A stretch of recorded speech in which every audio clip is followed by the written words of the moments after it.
The old concert hall was silent. Dust motes danced in the pale moonlight, filtering through grimy windows. Elias, fingers resting on the ivory keys of the grand piano, inhaled the scent of decay and hushed anticipation. He closed his eyes. A single note, clear and pure, pierced the silence. It wasn't him. Elias's eyes flew open. The note lingered, a silver thread vibrating in the stillness. He glanced at the piano, his fingers frozen above the keys. The sound wasn't natural, not produced by the instrument he knew so well. It felt different, unearthly, beautiful. He tried to shake off the unease creeping up his spine. A trick of the mind, perhaps. Oral hallucinations weren't unheard of in his family. He took a deep breath, the scent of dust and decay catching in his throat.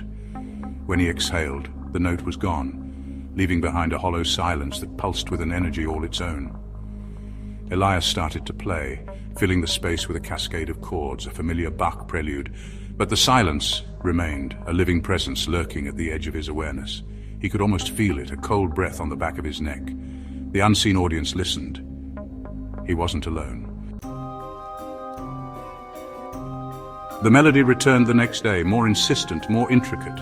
Elias sat at his piano, hands trembling as the notes wove themselves around him, a symphony from a phantom orchestra.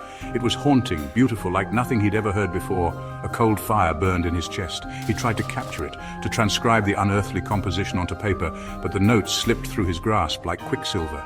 It was as if the music existed solely for him in the space between reality and perception. His own compositions felt dull, lifeless in comparison.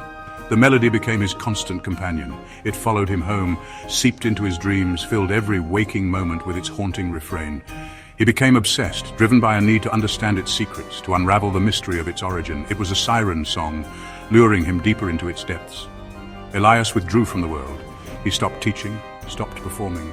His life consumed by the unseen symphony that played only for him. His friends grew concerned, his family worried. But their words were distant echoes, lost in the symphony's intoxicating embrace. He was no longer in control. The music grew louder, more complex, a cacophony of sound that reverberated through his bones. Elias found himself conducting phantom orchestras in his sleep, his fingers twitching, his body swaying to the rhythm of the unseen music. His sanity began to fray at the edges. He stopped leaving his apartment, afraid of the silence that awaited him outside its walls. Inside, the music was ever present, a living entity that shared his space, his thoughts, his very being. It whispered to him in the dead of night, promising him greatness, enlightenment, madness. His once organized apartment became a reflection of his fractured mind. Sheet music littered the floor, half-finished compositions abandoned in mid-thought. The air hung heavy with the smell of stale coffee and unwashed clothes. He was a prisoner in his own home, the unseen symphony his jailer. The melody began to seep into his waking thoughts, a constant background noise that made it impossible to focus on anything else. His reflection in the darkened windows of his apartment stared back at him with hollow eyes, a stranger inhabiting his own skin. The music was changing him, twisting him into something he no longer recognized. The line between reality and the symphony blurred. The music took on physical form, manifesting as shadows that danced at the edge of his vision, whispers that tickled his ears. He saw faces in the patterns of the dust on his piano, heard voices in the creaking of his floorboards. He became convinced that the melody was trying to communicate with him, to reveal a secret hidden within its intricate patterns. He spent hours scribbling notes, trying to decipher the message, his eyes bloodshot, his fingers stained with ink. His obsession bordered on madness. One night, as the symphony reached a fever pitch, he saw her. A woman, ethereal and beautiful, emerged from the heart of the music. Her eyes, pools of liquid moonlight, held him captive. She reached out a hand, beckoning him closer, her voice a chorus of angels and demons. He stumbled towards her, his heart pounding in his chest, his mind a maelstrom of terror and ecstasy. She was the key, he was sure of it, the answer to the riddle of the melody. He had to reach her, had to understand. As he drew closer, he could almost taste the truth, bitter and cold on his tongue. The woman spoke, her voice a harmonious blend of every instrument he had ever heard. She told him a tale of a forgotten world, a realm of music and madness where sound held the power to create and destroy. The symphony, she revealed, was not a creation, but a summoning, a bridge between worlds. She was its guardian, she said, bound to it for eternity. She had chosen him, Elias, to be its vessel, to unleash its power upon the world. He was to be the instrument of her will, the conductor of her symphony of chaos. He had been chosen. Elias recoiled, fear battling with the insidious allure of her words. He had sought the melody's secrets, but the truth was more terrifying than he could have imagined. This unearthly symphony was not meant for human ears. It was a force of unimaginable power, and he was its intended conduit. But even as his mind screamed at him to flee, to break free from the melody's grasp, a part of him yearned to embrace the power she offered, to become something more than human, to transcend the limitations of his mortal flesh. He was teetering on the precipice, one step away from the abyss.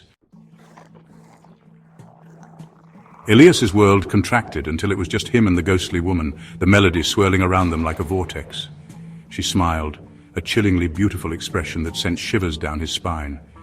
He was hers now, body and soul.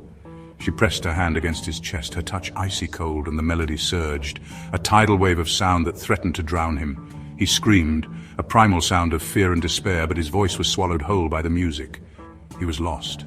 Images flooded his mind, visions of a world consumed by sound, where cities crumbled under the weight of discordant symphonies, where human minds shattered like glass under the strain of unearthly melodies. This was the melody's true purpose, the secret hidden within its haunting notes, and he, Elias, was the key to unleashing it. The woman leaned closer, her breath a cold whisper against his ear. "Embrace the music, Elias," she hissed, her voice a chorus of the damned. "Become the symphony." He closed his eyes, surrendering to the inevitable, the melody consuming him, reshaping him, twisting him into something monstrous. The old concert hall stood silent.